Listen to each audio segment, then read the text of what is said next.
أعوذ بالله من الشيطان الرجيم بسم الله الرحمن الرحيم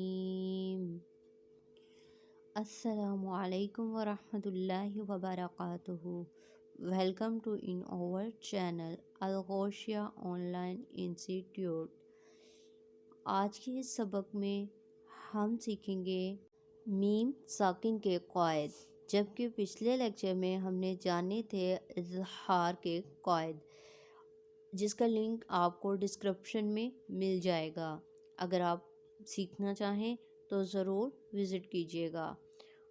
اب ہم جان لیتے ہیں میم ساکن کے قواعد. تو چلیے آئیے اسکرین پر چلتے ہیں بنا ٹائم ویسٹ کیے. میم ساکن کے 3 قواعد ہیں.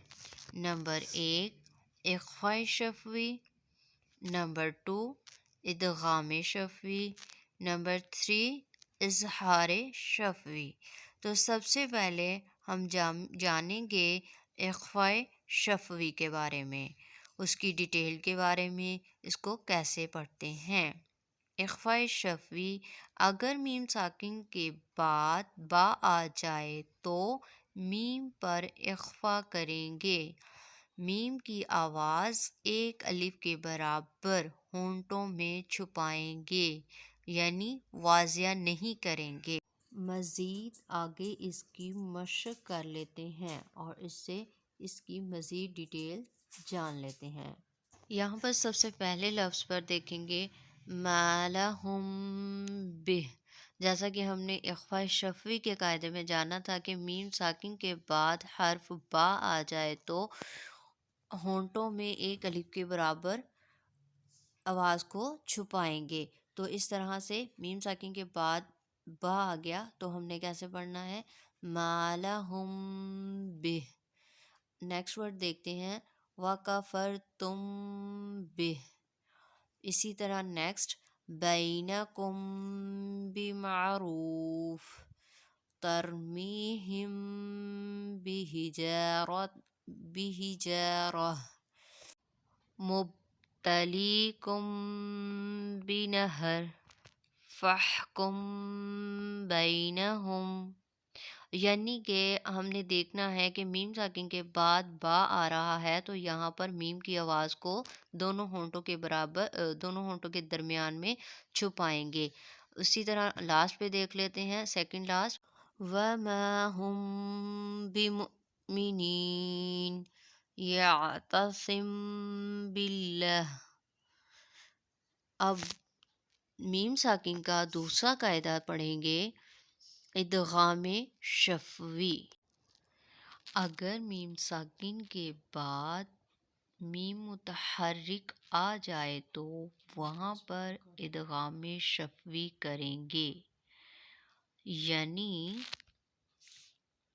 ایک الف کی مقدار کے برابر غنہ کریں گے، میم کی آواز ہونٹوں میں چھپائیں گے.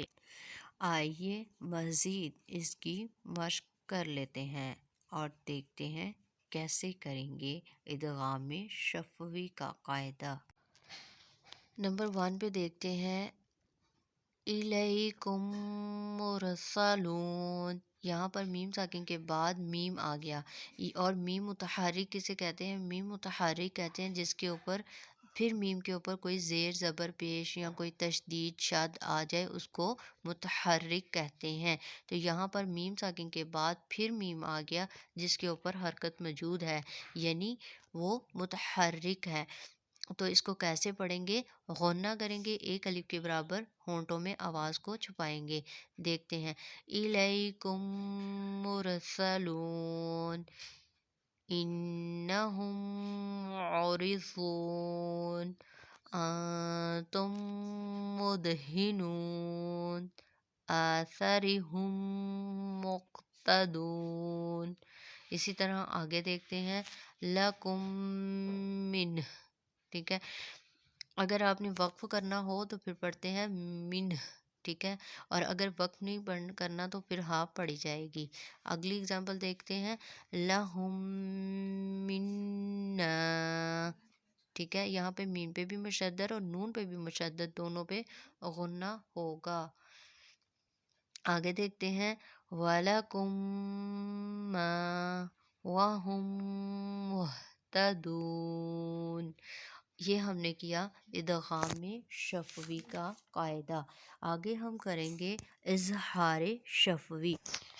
میم ساکن کے بعد اگر میم متحرک اور با کے علاوہ کوئی حرف آ جائے تو وہاں پر اظہار شفوی ہوگا، یعنی غنہ نہیں کریں گے، ٹھیک ہے۔ یہاں پر اظہار شفوی میں ہم نے کیا کرنا ہے، یہاں پہ آپ نے ایک بات یاد رکھنی ہے کہ میم ساکن کے بعد اگر حرف با آ جاتا ہے یا پھر میم متحرک آ جاتی ہے تو وہاں پر آپ کیا کریں گے، اظہار شفوی کا قاعدہ کریں گے، یعنی غنہ نہیں کریں گے۔ تو اس کو مزید آگے اس کی مشق کے ذریعے دیکھ لیتے ہیں کہ کیسے کریں گے۔ یہاں پر سب سے پہلی اگزامپل میں ہے علم ترا، یعنی میم ساکن کے بعد حرف تا آ رہا ہے، تو یہاں پر ہم کیا کریں گے، اظہار شفوی کا قاعدہ کریں گے، کیونکہ میم ساکن کے بعد نہ تو با آیا ہے اور نہ ہی میم آیا ہے، تو اس لیے ہم غنہ نہیں کریں گے بلکہ سمپل ہی پڑھیں گے۔ علم ترا، آگے ہے علم نشرح، اہم خیر بالامس، ٹھیک ہے، یعنی کہ نہ تو میم آ رہا ہے اور نہ ہی با آ رہا ہے، تو اس میں غنہ نہیں کریں گے۔ ہم فیہی علیکم غضبی فدمدم فلہم اجر وہم کفار، ٹھیک ہے، ٹھیک ہے۔ امید کرتی ہوں آپ کو آج کا لیسن سمجھ آیا ہوگا اور ویڈیو مکمل دیکھنے کے بعد آپ کو سمجھ آ گئی ہوگی کہ میم ساکن کے قواعد 3 ہیں اور کیسے کیسے کرتے ہیں۔ اگر ویڈیو اچھی لگی ہو تو لائک اینڈ سبسکرائب ضرور کیجیے گا تاکہ آنے والا نیو لیسن سب سے پہلے آپ تک پہنچ سکے۔